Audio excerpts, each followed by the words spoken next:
ஒரு நாட்டுல ஒரு பெரிய போர் வந்துச்சு. அப்ப அந்த நாட்டுல இந்த பவர்ஃபுல்லான தலைமை இல்லாம போனதுனால ஒரு பச்சை புள்ள கையில தான் அந்த பொறுப்பு இருந்துச்சு. அதனால அந்த நாட்டுல இருந்த அந்த பெருந்தலைகள்லாம் ரொம்ப பயந்துகிட்டு இருந்தாங்களாம். அந்த சின்ன பையன் அந்த நாட்டோட படையை நடத்துற பொறுப்பை ஏத்துக்கிட்டு போர்க்களம் போலாம்னு சொன்னானா.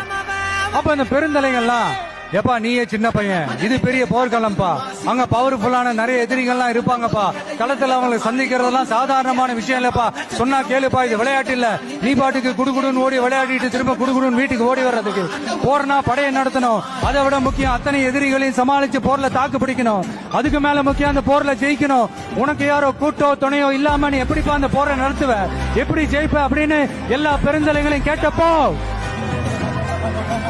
எந்த பதிலும் சொல்லாம போருக்கு தனியா தன் படையோட போன அந்த பாண்டிய வம்சத்தை சேர்ந்த அந்த பையன் என்ன செஞ்சான்னு சங்க இலக்கியத்துல ரொம்ப